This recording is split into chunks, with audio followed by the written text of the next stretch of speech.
Good afternoon, everyone. It's Shayne Nealon from Peterberry Consultancy here. I'm the Managing Partner.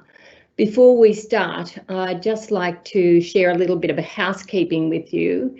If you happen to join anonymously, or if you don't have Teams installed, you would have been required to register anonymously. Can you please ensure if you have any questions that you email them and email your address to the moderator so that we can respond to your questions. We are covering a lot of materials today, so it's highly unlikely we will be able to deal with question and answers live. So I will share my email address with you, which is on the PowerPoint. And I will also be sending you some support materials, so you will have my email address. So please do feel free to ask me any questions, even if it's by email after the event. A little bit about my relationship with Hogan. I've been working with Hogan for over 20 years. I've undertaken criterion studies, selection. I've used it for selection, development, talent, teams. And over those years, I've seen an enormous change in the complexity of the assessments. Actually, when I first started using the HPI, was the only assessment Hogan had. So Hogan have advanced their archival database to be quite extensive, and their research capabilities is quite world-renowned in relation to its application across the employee life cycle. Today I'm going to talk about using the three assessments and how to combine them and to prepare for a debrief. I will be using a case study which you have already received via email. So we've called this feedback tips and tricks. So what I want to be able to share with you is ways in which you can actually prepare your feedback in a very, very structured way, but it will allow you to enhance the delivery to your individual participant. So we often talk about making sure we set the debrief up for success. And really this is all about scoping the actual project early. Understand the purpose of the debrief. Is it for development, induction, or part of a broader program? Understanding where that fits is very, very important for how you prepare your debrief as well. The issue of confidentiality always arises, particularly with changes in privacy legislation and the GDPR. Understanding who will have access to the data and what are the next steps for the individual you're actually debriefing. Very important criteria for you to understand before you actually commence the debrief. So in preparing for the debrief, we seek to understand the big picture by using preparation methods and tools in this section. So very much around how we can quickly get a view of the individual. Don't feel that you have to have all the answers before going into the debrief. I know there's often a bit of anxiety when you look at someone's profile and go, oh, I haven't seen that before. There is a very large volume of materials that you can reference, and in these virtual days you should take advantage of that. What we do tell people to do is not prejudge as well the way in which the individual will receive the feedback. That's because often they know themselves better than you may think. Make sure you focus on summarising the profile trends and themes and ask very good open questions. Involve the person in the feedback session. Does that resonate with you? Use language which is confirming so that you can feel comfortable as you proceed through the debrief. So when we're talking about preparing for a debrief, stand back and have a look at the bigger picture of the 3 assessments. What are the peaks? What are the values? How much colour is on each page? It also allows you to have a real snapshot when you further into preparing to look at any of the correlations. I always use the HPI myself as the foundation for the debrief. It doesn't mean you have to start your debrief using the HPI, but in preparing for the debrief, I always use the HPI as the foundation. I do that because there are some key scales such as adjustment and ambition that really are important for you to understand how the person may take the feedback. I look in the HDS for evidence of those scores that may be overused, and sometimes when you're looking at the correlations between the HPI and the HDS, they automatically pop out there. Remember that all those correlations are actually available for you in the reference notes that we provide. So if you think something's a correlation, feel comfortable to check that as part of that. In the MVPI, we examine the values that may drive certain behaviours. It also adds a great depth and breadth to what we're seeing in the HPI. I know this may sound unusual, but I see some people's values as being a principal driver of their total behaviours at work and outside work. So of the assessments, I often think the MVPI is underutilised by organisations. So the percentile scores are important, but for me, the subscale scores are what unlocks discussions with the individual. You have to understand the subscales and the combinations of the subscales. It's vital in engaging the individual, because why did I get that percentile score is often the question that's asked. So the subscales themselves bring true meaning to conversations with people. I'm going to now share with you a case study of Tom. Now, Tom's case study is quite interesting. The context of the assessment is for self-awareness, development and coaching. He's an international banker. His career history, he's worked for 10 years as a global banker in a range of different areas. Equities, financial analysis, modelling, risk management, and includes expat assignments actually outside Australia. His reputation is quite high with colleagues and his managers. They describe him as having good relationships. He's charming, hardworking, capable, and has the ability to present concepts very clearly. So his cognitive ability is that he's in the top 10 percentile. His ability to deal with ambiguity and complexity was drawn out as a strength. For him at the moment, he's looking for a new life challenge and considering a major career challenge, potentially looking at working as part of a startup or being an equity owner in a startup. His tertiary qualifications are quite extensive. He's a lawyer, he's got a master's in commerce, he has a commerce degree, he's an analyst, so very strong background in relation to his ability to bring a depth and breadth of knowledge to the table.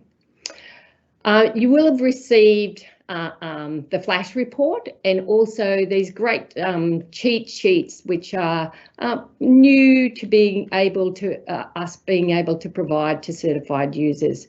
A great quick reference note.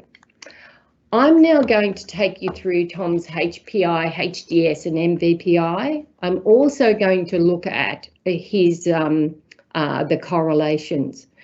So the first thing we notice there is that the HPI is valid and interpretable. So 4 bars, don't forget, it's either valid or it's not valid. Interesting with that validity issue, occasionally you will see a very small number of the population who answer the assessment in a way that is quite unusual, which you may find the validity being raised as an issue.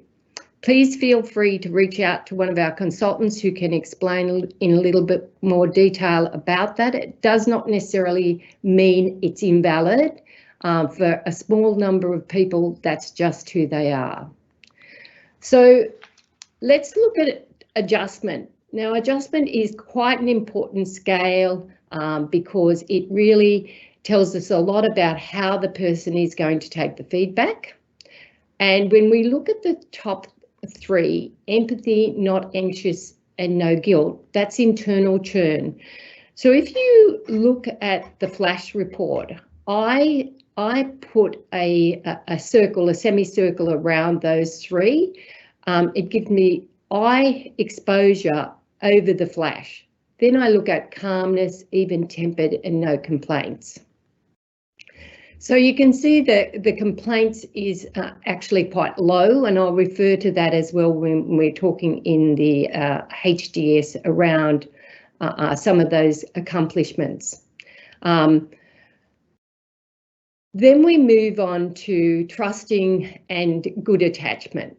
Now, often people ask me the question about how do I comfortably explain to somebody about good attachment. It is relationships with authority figures growing up. And because often people are a little bit uncomfortable about having those discussions. It could be teachers. Mum and dad may have separated. It could be that I moved around a lot, or it could have been a whole host of different things. It could be siblings and other authority figures. For some people, that affects their relationships, how quickly they bond. The internal and the external churn, I'm sure you've got quite a lot of knowledge about that. The internal churn, it's not on show to other people. The external churn it will be on show.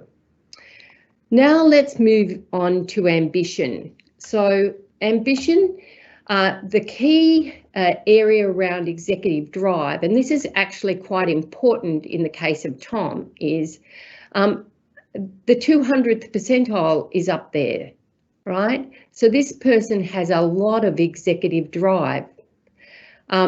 Their self-confidence is high, and there's high no social anxiety, which means they're very, very self-confident, and others will see them as very self-confident. Interesting, given the low adjustment score, which often means that there's a bit of anxiety around that. Now, Tom's undertaking this exercise, you can see the identity is really low and the accomplishment is low. And when we look at his values, you'll see that his commerce is really quite high. So for him, he really is at a crossroads about what he wants to do with his career. So if you think about it, if we can provide some career coaching for Tom around that identity and accomplishment, you will actually see movement in his ambition score. I often think that from a development point of view, the ambition is probably one of the most coachable parts of the ambition score around the ability for the people to understand what they need to do from a development perspective.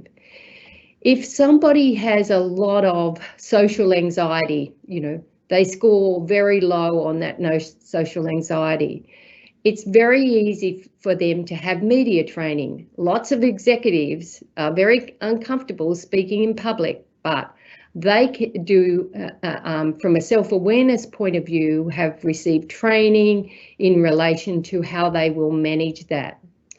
So understanding the ambition score for selection and development, and the role the subscales play is actually quite important. The next subscale combination I want to discuss with you is that high ability to speak in public and overly socially very engaging. So this person's going to meet people well. They're going to project as being quite dynamic from a ambitious and tenacious point of view, but quite likable in relation to the sociability. The interpersonal sensitivity, really, good team player, generally sensitive in the middle, cares about people, likes the company of people, but can provide them with a little bit of feedback if required around that interpersonal sensitivity. Now, when we look at the prudence is important because we need to look at the impression management. So moralistic, mastery and virtuous. Again, I mark those up on every single flash report I use. And we know that there's no impression management here.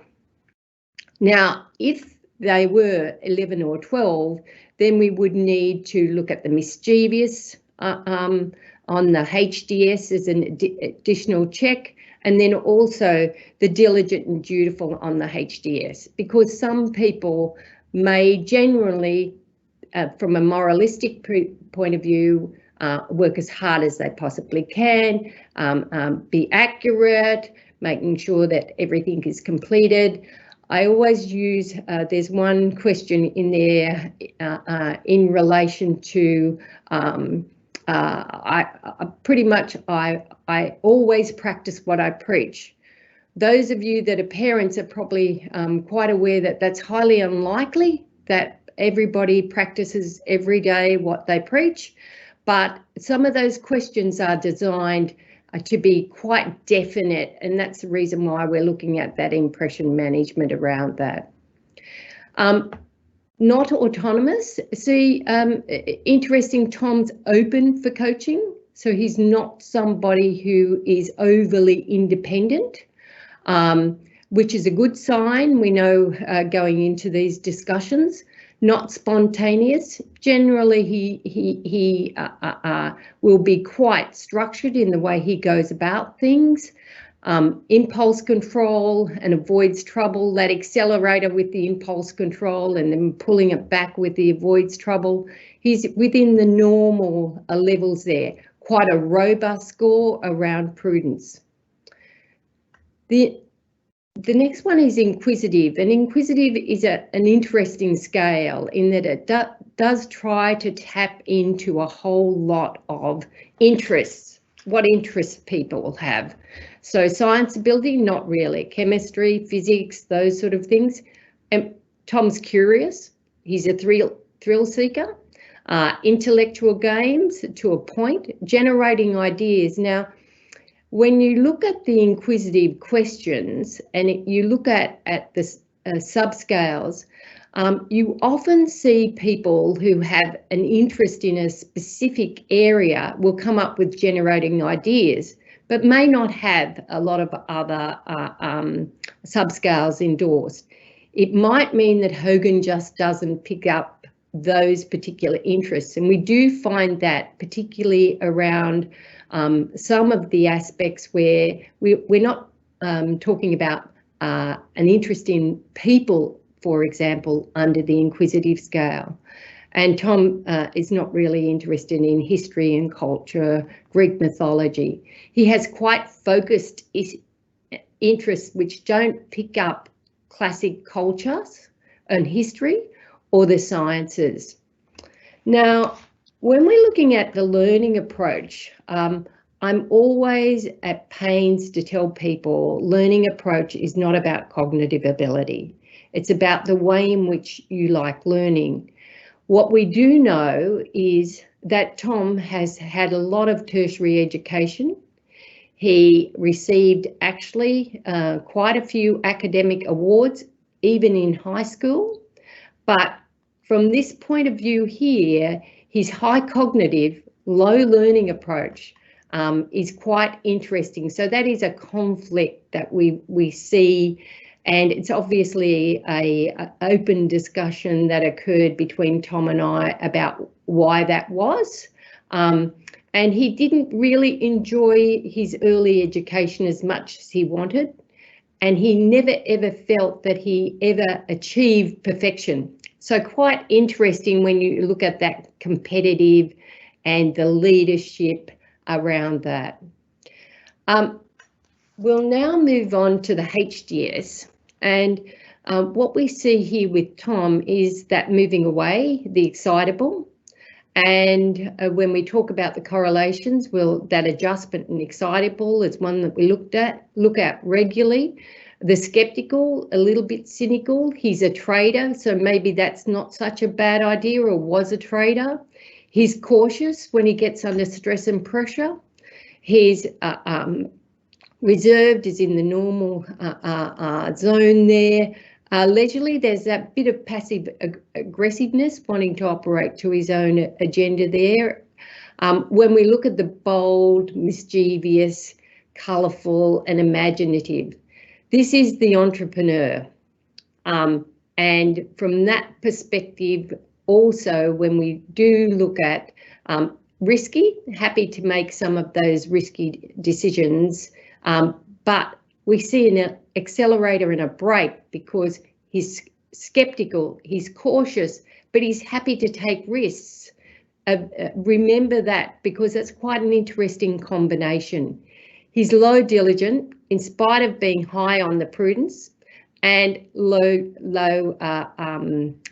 diligent and dutiful is in quite a lower zone. It's not below the 20th percentile, but you can see that conforming is interesting given his prudence and some of that skeptical and cautious there.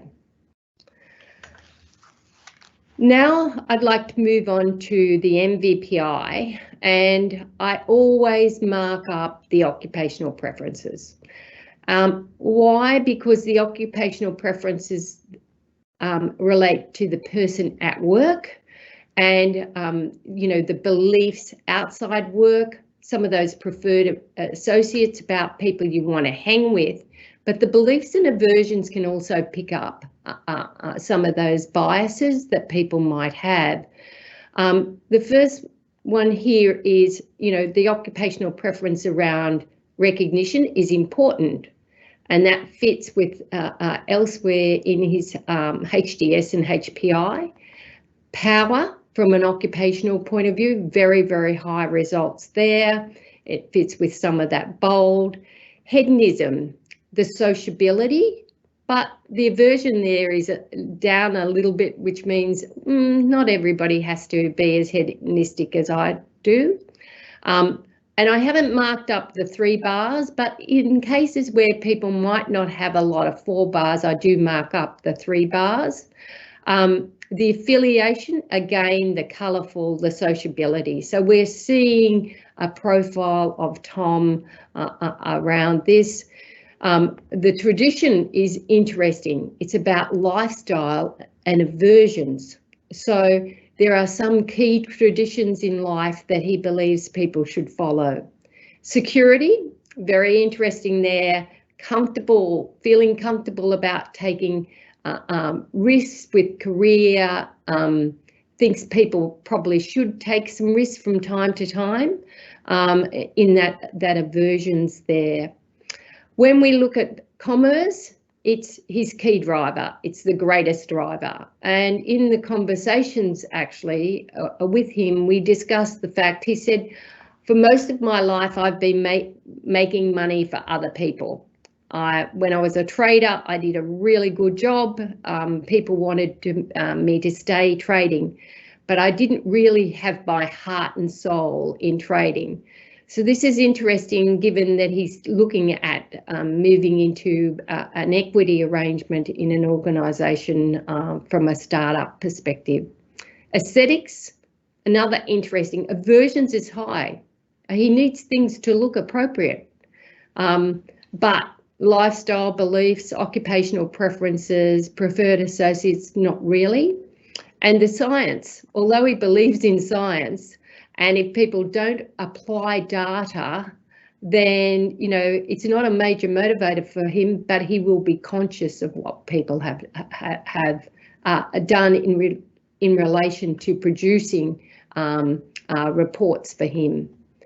So when we look at some of the correlations, and we've talked about some of them, the adjustment and the high excitability, the sociability, the colourful, the affiliation, the hedonism and the recognition, the prudence, the cautious and the tradition. So there are some values there that are highlighted in relation to those correlations.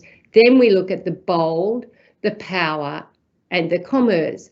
Now, if we hadn't looked at that competitive and leadership in the ambition, you might think, oh, he may not be as ambitious as he is. But actually, this is an example where looking at across the 3 assessments, you gain a greater insight in coaching, debriefing in individuals than you do by just looking at the HPI. I always will try and talk people into using all 3 assessments in preference to just using the HPI and HDS. I know there are a lot of corporations that don't necessarily see the value in the MVPI, but I see it as an exceptional part of looking at the individual. And then, of course, we've got the moving against profile. This is the entrepreneur. This is the reason why he's restless now, having moved around within the banking fraternity internationally. And the low diligence and the low dutiful, again, an interesting, particularly given that we've got that high prudence but low diligence and dutiful, but the standards are high. And if you think about somebody who is a trader or was a trader, you could see that there are certain standards and certain thresholds that you wouldn't move beyond. I do think that's skeptical as well, knowing when the market was going to move at what point. In these times, I don't know how the traders would have picked up from a skeptical point of view or anything else in today's environment, but this is very interesting, 2 low scores there. The security and the cautious, I'll take risks myself, my own values, but cautious when I'm under stress and pressure, that comes into play. So probably more calculated risks would be the way I would describe Tom's actions. Now I'm going to move on to actually some general comments about preparing. The flash report becomes really, really important. Don't forget that the data also is on each page of the insights and the last page of the leadership forecast series reports. It does allow you to get a very close look at the individual. You can only use the flash report where it's supported by computer generated reports or custom built reports. This is because you need to leave the person with some knowledge about the assessments that they can go back, reflect, refer, particularly if you might not be in an ongoing coaching assignment. Identify how the individuals might respond during feedback on the HPI. Some people with those not anxious scores there mean that they will be anxious, 1 or no bricks. They might be a bit dismissive. I review all the results on the adjustment, focusing on not anxious, but all of the subscales on adjustment. A tip, sociability. People with high sociability enjoy talking about themselves, so that's a positive. You might need to ensure that the session actually stays quite focused. To frame recommendations and actions and development opportunities, note the prudence and the learning approach score for individual development plan frameworks. It just gives you a bit of an understanding about how the person will best want to learn. Are they people who will want a more structured approach? People with high learning approach may have had very positive experiences with education. People with lower learning approach might be quite experiential, prefer doing rather than the classic textbook approach. What we do know about learning approach is that, someone with high learning approach can flex. People with low learning approach generally, education might have been a means to an end. So I've seen lots and lots of highly educated people with low learning approach.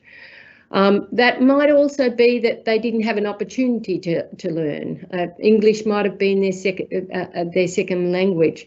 Maybe they were bored at school. Maybe they had some learning challenges that were not picked up early in their education. So just a cautionary note to make sure that you don't jump to conclusions about people's learning approach. Leverage values, that can help you unlock the person. Often I start with values. For example, in Tom's case, he had a lot of values he was requiring satisfaction around that. Where people might have one or two that you can leverage off, certainly it helps to differentiate the example of recognition there. Altruism, how will that facilitate you helping others? So some examples around leveraging those values. Key questions, themes, any hypotheses related to the context, and really asking people themselves about, does that resonate with you? Have you had feedback similar to that before, etc. I'll now move into more of the delivery phase around building rapport. The introduction, it's important for some people, making sure, particularly in these virtual days, building that chemistry, confirming the time that's available, validating the parameters that I understand this is part of your program, or I understand it's for coaching and development purposes. So just trying to validate those particular parameters so you and the individual are on the same page. I do spend a little bit of time talking about the Hogan Assessments, what they do. They identify development opportunities, strengths, shortcomings. They look for any blind spots. It's all about self-awareness. Bob Hogan has a great phrase: personality is about awareness. Self-awareness is the key to success. And I think that's very, very appropriate in relation to making sure that people understand the value of a self-awareness. Feedback is a gift. Often people say the earlier that you get feedback in your career, whether it's part of a high potential program, a mentoring, being coached, it really does help people understand some of the opportunities that they will have as their career develops. I think it's important to make sure people understand that Hogan's used in Australia and globally, and it's recognised within academic circles as being valid and reliable. For certain occupations, actually, when we send the invitations, we agree on some wording that might go out, particularly in relation to some professional services like lawyers, some of those areas where naturally from there, what makes them a good lawyer might mean also makes them a bit sceptical to make sure that the assessments are appropriate for their purpose. The Hogan Assessments are used by 2/3 of the Fortune 100 and 2/3 of the top ASX organisations.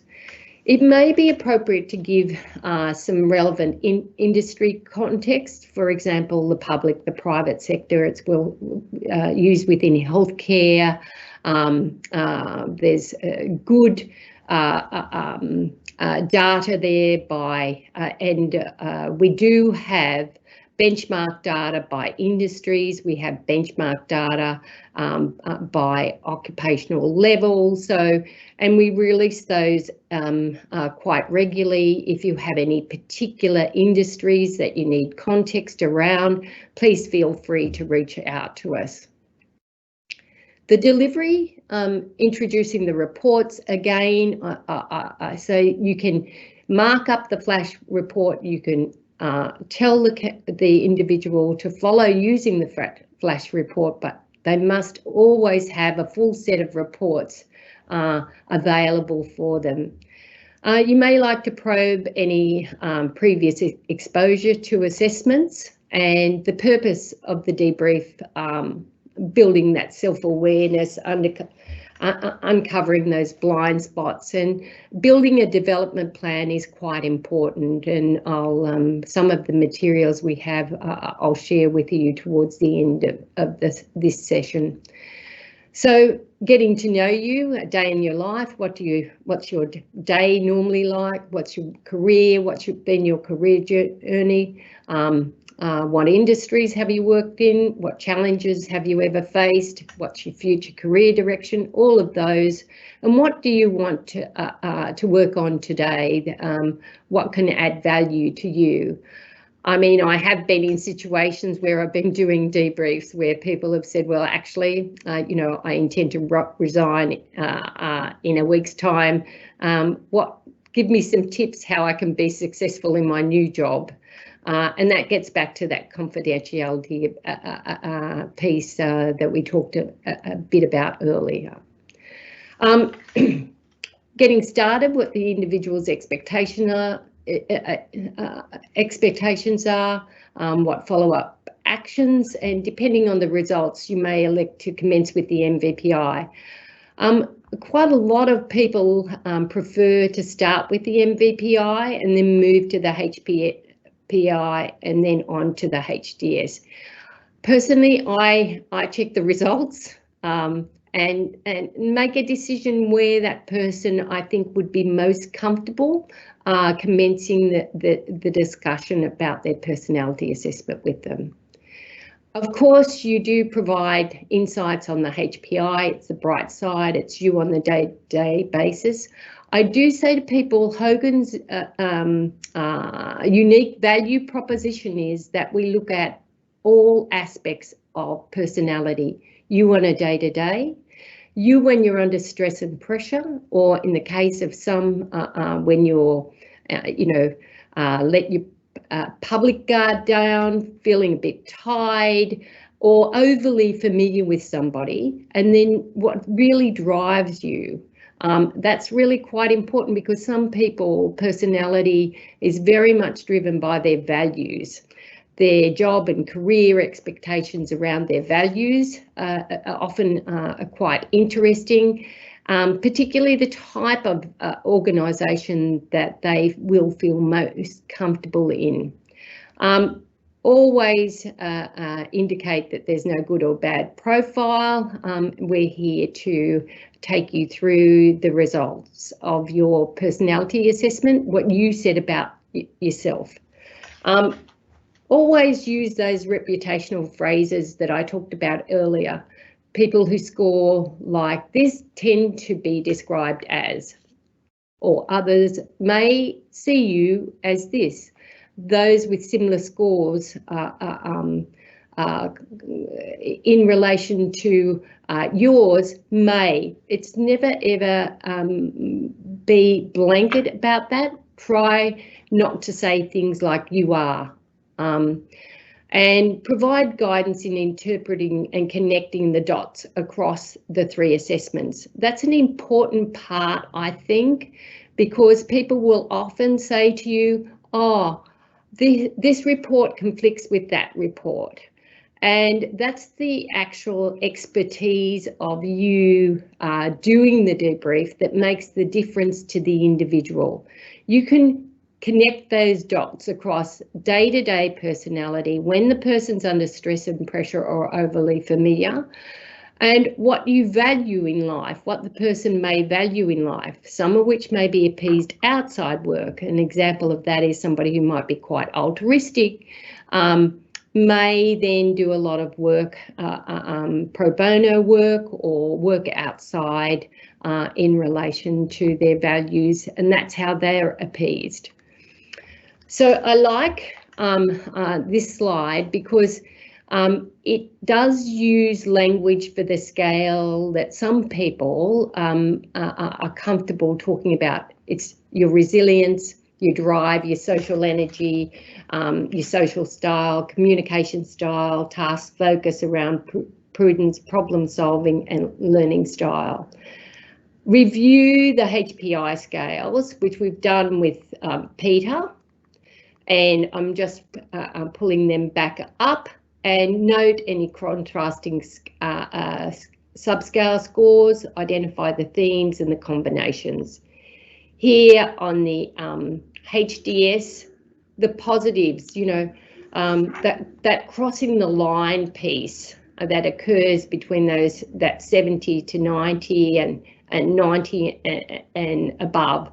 Rodney Warrensfeld, who once said to me, you know, I often express to people, it's like a line in the sand. There's a trigger and you move into that derailing, the strength being overused. So actually understanding the trigger becomes very, very important for individuals in relation to that. And here, again, we see Tom's results here. The scores that are above the 90, if the individuals have no scores above 90, note any scores that are above 70. Note very low scores, those below the 20th percentile. For example, if somebody's below the 20th percentile on bold, people will be far more self-confident, might put themselves out there more than somebody who's at 20%. They might present as quite humble, which might be quite a positive position, but in certain circumstances, they'll need to know when they need to step up. We do have high scores, red flags, which is a great resource, which is found in the workbook, and also low scores, watch out. Those resources can be used for you to give to the individual being coached to say, identify what are your high score red flags and your low score watch outs. Certainly we use them a lot here, both in coaching exercises and also as part of team building exercises as well. The MVPI, some of this language is really nice language around, you know, public acknowledgement versus modesty. When you're looking at people and looking at results and talking to people, going through the low and the high scores, because if they're managing other people, their scores will impact on the way in which they manage those people. So quite important for you to have that conversation with people who have very high scores or very low scores, how that might impact them at work. Check for variations at the subscale level. And we talked a little bit about this earlier, but the subscale levels can provide insights on how important the value is in relation to different aspects of the individual's life. Now, the key example here I regularly use is occupational preference. You can have people that might score quite low on a score of, say, a recognition, but at work they might need that. They might have an occupational preference that says, yes, I need that. It's quite important. The other one we often see is affiliation.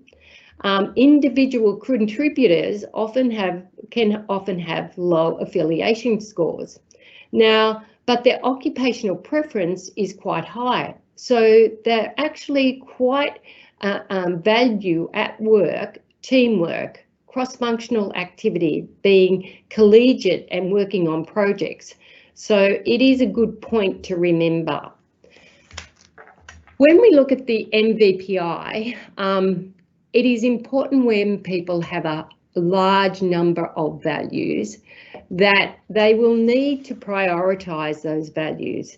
It is very, very hard to have all those values appeased at once. And I have seen people who have lots and lots of values, which means that they want everything. There's a lot of conflicting values for them about when they can appease those values and where.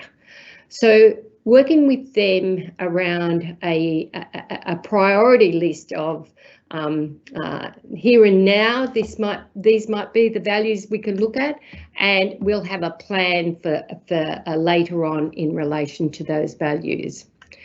Individuals who have no values above the 35th percentile, there's a small percentage of the population that have that. And those percentages across the MVPI and the other assessments is actually available in one of the handouts, and I'll draw that to your attention. But they are indifferent to those values. They may see them as not having people may see them as not having a strong stance on individual issues. You may like to look at other aspects in their HPI or their HDS in relation to how some of those subscales on the values relate back into the HPI and the HDS. And here is Peter again. You can see he does have, sorry, Tom on this occasion does have a lot of drivers there.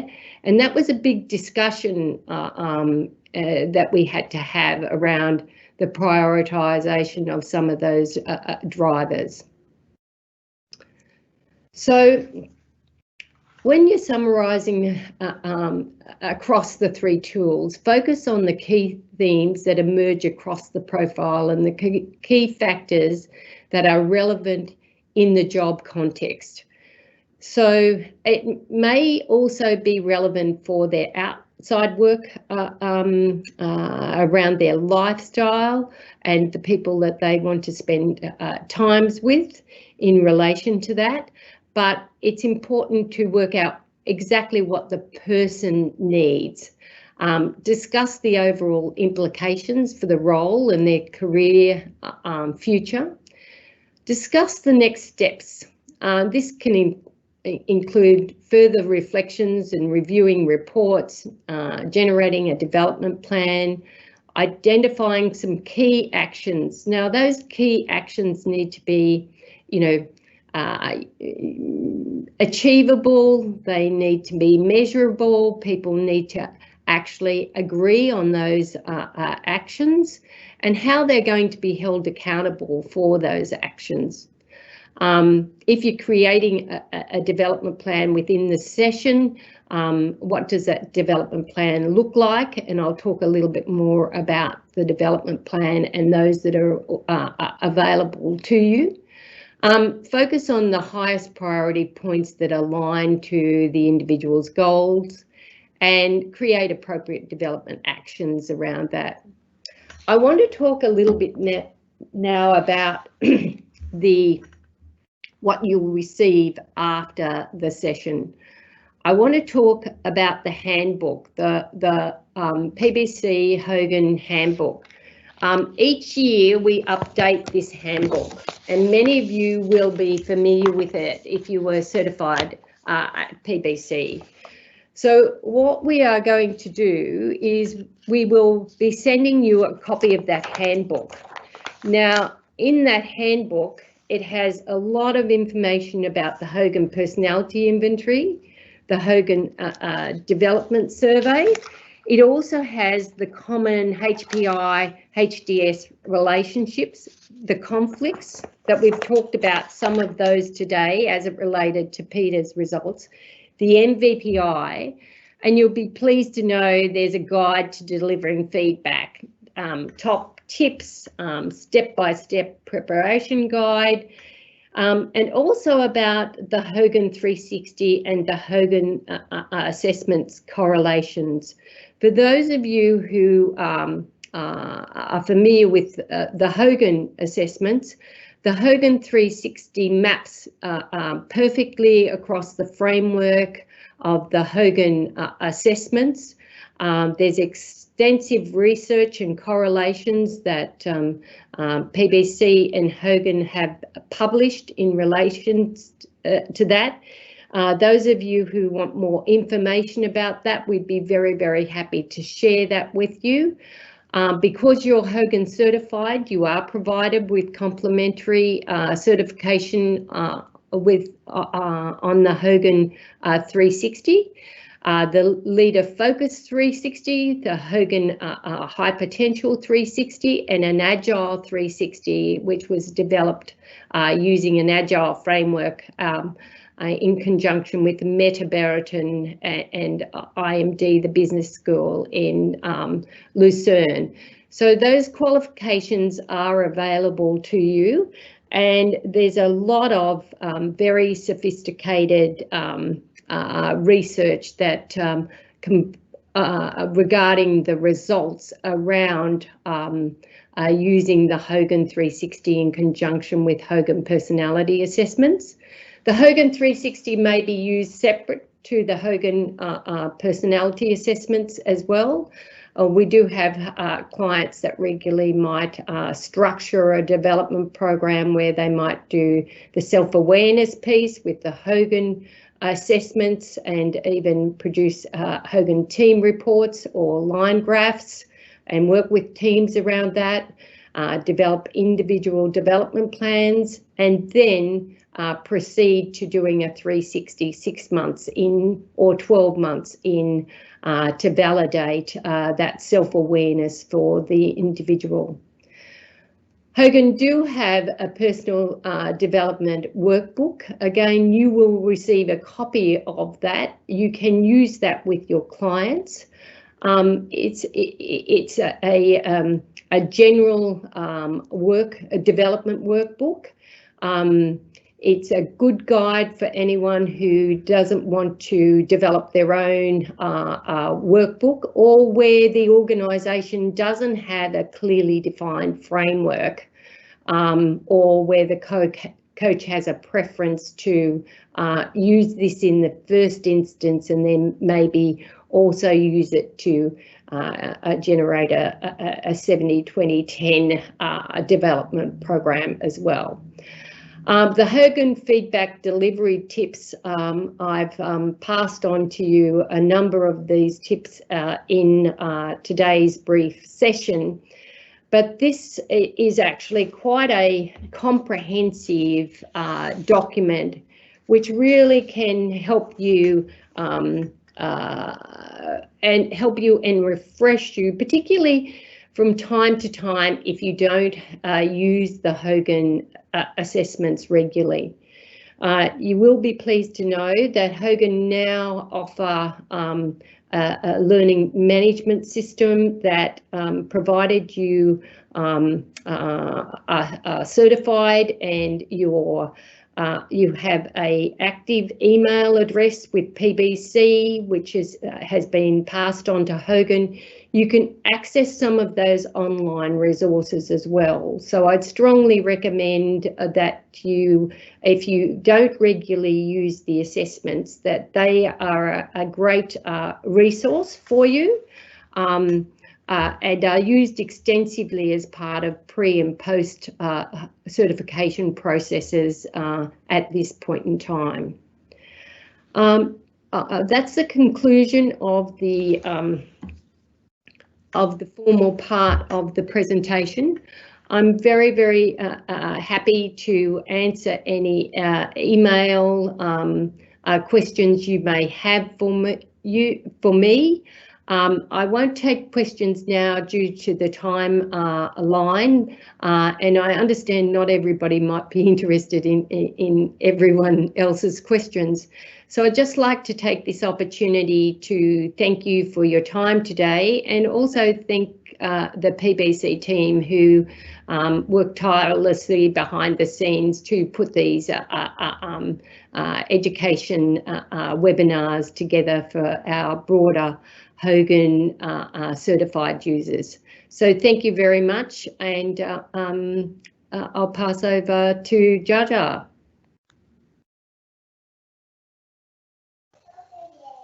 Thanks for attending, everyone. Just want to mention that, yes, we will be sending the recording and slide deck to all attendees today, as well as the materials that Shayne has mentioned, which includes the PBC handbook, as well as the development guide and the other materials. So thanks for attending. I hope we'll see you next time. Our next webinar will be held this Thursday, and it is on driving leadership capability to help leaders, and will be hosted by Dr. Lynn Cruikshank. So thanks again, and hopefully we'll hear from you later.